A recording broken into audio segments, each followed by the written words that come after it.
Hey guys, I'm Derek Dibburn again with Knox Aviation. I'm out here today with Cass Corman with BASF, and slowing down with the airplanes, Cass, over at Knox. And so we had some time, and we thought today would be a good day to come out and evaluate performance of one of your products that we sprayed a lot of this year, Veltyma. Sure. So yeah, do you want to talk a little bit about Veltyma, Cass?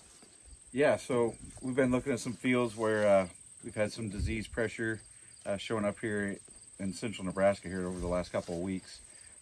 New disease called tar spot. It's been over east of us in the eastern corn belt for several years now.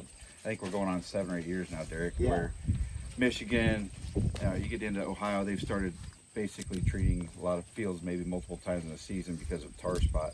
We're starting to see it in central Nebraska. So here this year, we've had conditions that are pretty perfect for disease eruption, I would say. So Cooler weather, lots of moisture, weather, damp leaves for prolonged periods of time. So we're seeing some tar spot.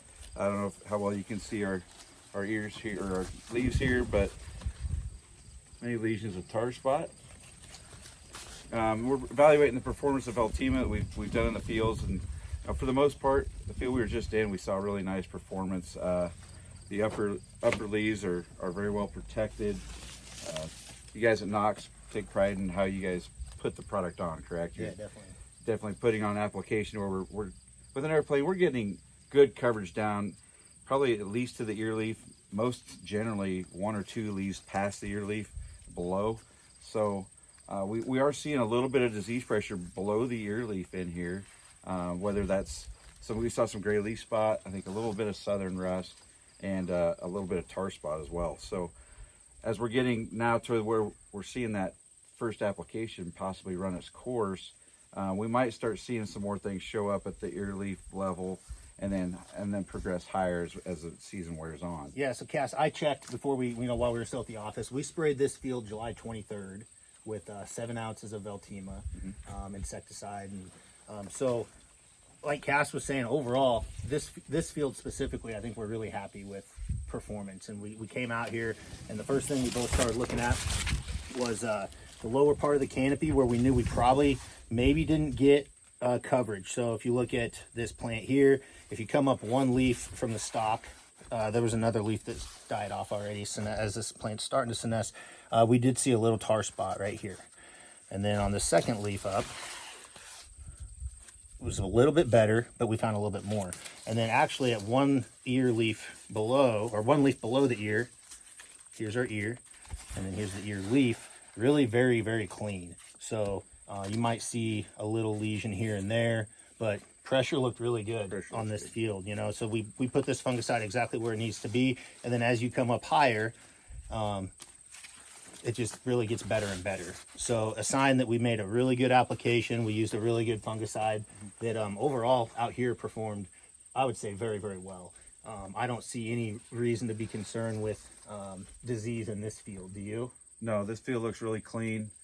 Veltyma's done its job. The timing application, we still like to see that VT to R1 time frame for your first application on a fungicide. That's the next 3 weeks after that is, 90% of the grain fill is done in the ear. We have our pollination done at that time, so our yield is really very well determined at that point. So that first 3 weeks right after tassel is very important, protecting yield for that field. Yeah. So if a customer calls you, Cass, or if a farmer calls you and says, I'm seeing tar spot or I'm seeing southern rust, one of your first questions is probably where at on the plant are you seeing this disease? And if he says it's 1 leaf below the ear leaf or maybe ear leaf down, generally what's your advice? I mean, what do you tell him to kind of put his mind at ease, or to if he's asking about, do I need to spray this field again? Yeah, I guess the first question is, where it's at on the plant. Second question is, all right, when was this fungicide applied and what did you use? A product like Veltyma has a little more longevity to it than maybe a headline amp, one of our other products.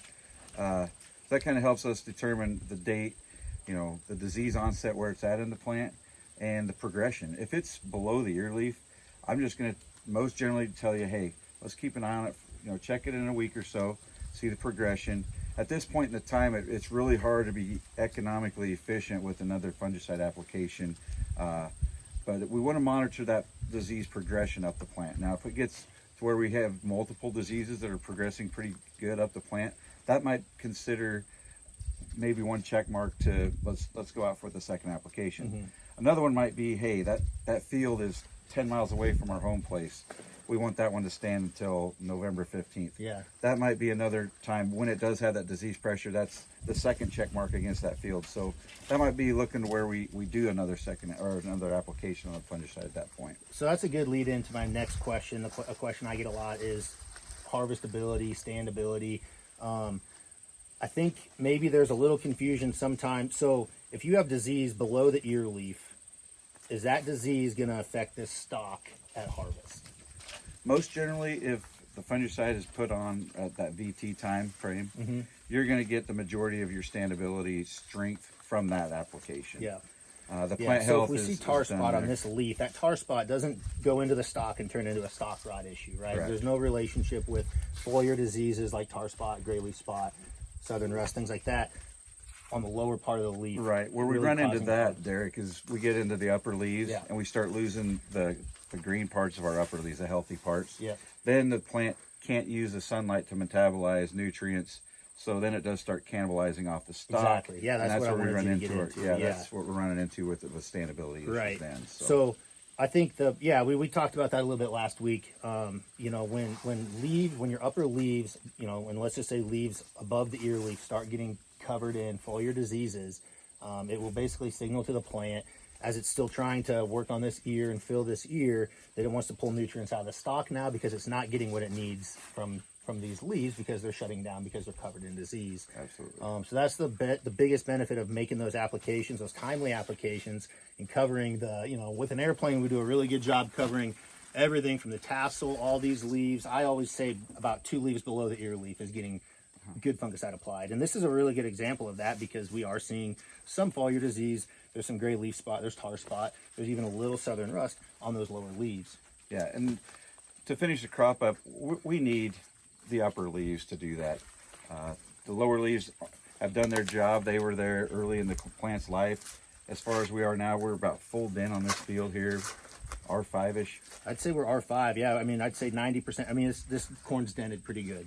So economically, and you touched on this already, we do see a benefit from later fungicide applications.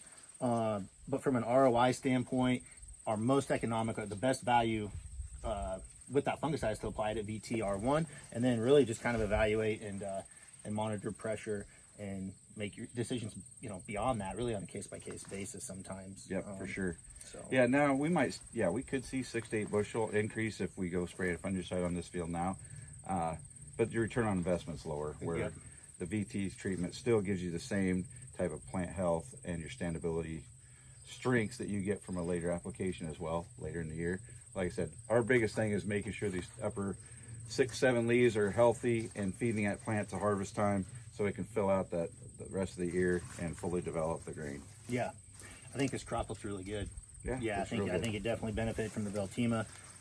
So I think we're gonna go follow up with the grower and tell him we came out here and looked at this and that he can expect good things at harvest, and probably no reason to really get too concerned with some of those diseases we found as far as tar spot, things like that on the right. So okay, thanks, Sounds Cass. good. You bet. Yeah, Thanks, Eric. Yep.